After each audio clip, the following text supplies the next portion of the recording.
ये अंतरयात्रा सूत्र कहता है, अंतरयात्रा का यात्री शरीर से, विचार से, भावना से, शब्द से, दृष्टि से, भंगिमा से किसी भी प्रकार की हिंसा नहीं करता है।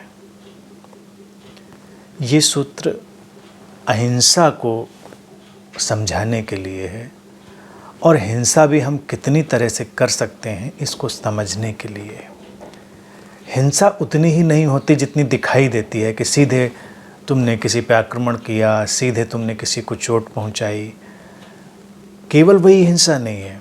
हिंसा तो बहुत सूक्ष्म होती हुई हमारे जीवन में फैलती है। शरीर से हिंसा ये प्राथमिक है, यानी कि मारपीट करो, किसी के ऊपर आक्रमण करो, तो इससे तो बचना ही है।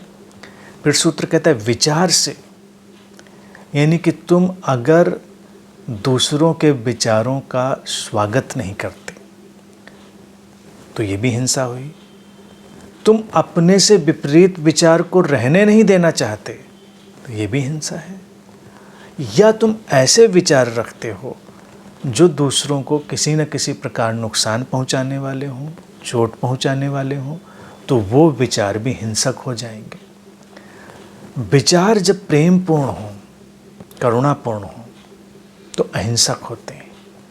तो अपने विचारों को भी हमें बहुत ढंग से ऑब्जर्व करना है और उन विचारों को अपने भीतर जगह देनी है, संभालना है, सहेजना है, जो प्रेम और करुणा से भरे हैं। बिखराव लाने वाले, लोगों को किसी भी तरह से हानि पहुंचाने वाले विचार अपने भीतर नहीं रखने हैं। फिर सूत्र कहता है भावना, शब्द, दृष्टि और भंगिमा। भावनाएं भी बहुत व्यक्ति को इधर उधर भटकाती हैं।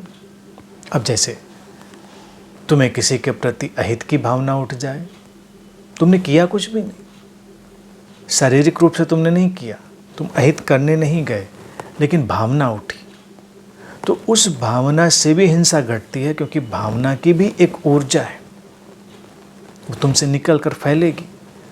कई बार तो ऐसा भी होता है कि अगर तुम्हारी भावना बड़ी तीव्र है किसी को हानि पहुंचाने की, तो तुमने तो कुछ नहीं किया, लेकिन उसकी ऊर्जा और उसकी तरंग तुमसे इस तरह से निकल कर फैलती है कि कोई और उसको कैच कर सकता है, कोई और उसको पकड़ सकता है और वो उस हिंसा में उतर सकता है जो बड़ी ग्रॉस होगी, नुकसान पहुंचाने वाले तल की होगी, और तुम्हें लगेगा कि तुमने तो कुछ नहीं किया।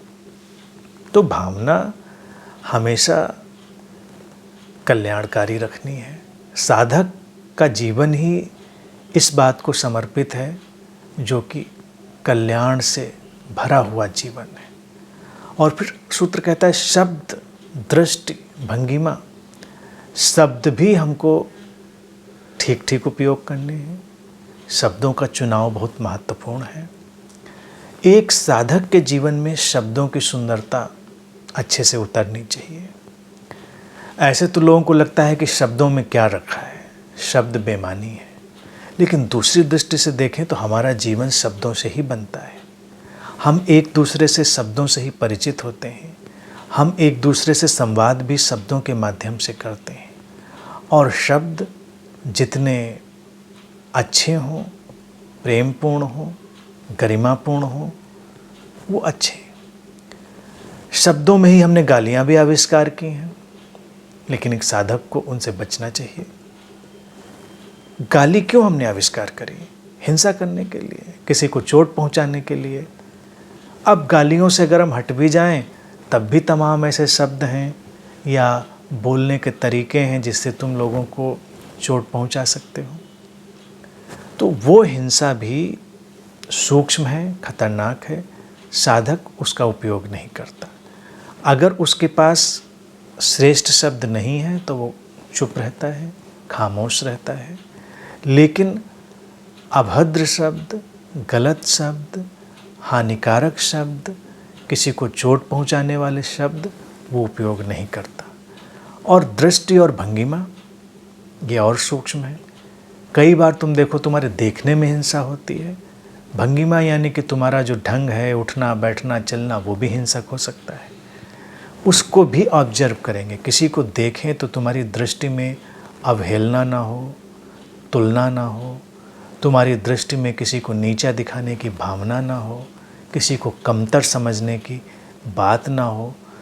तुम जब किसी को देखो तो उसे अस्तित्व के रहस्य की तरह देखो, उसे दिव्यता की एक घटना की तरह देखो, तब वो अहिंसक होगा। क्योंकि प्रत्येक व्यक्ति दिव्यता की एक घटना है, हैपनिंग ऑफ डिवाइन है। और तुम्हारी भंगिमाएँ जो हैं उनका भी ख्याल रखना है। उठना बैठना चलना, हर चीज़ सौम्य हो सकती है, सुंदर हो सकती है। हर चीज़ से साधक हिंसा को विदा कर देता है।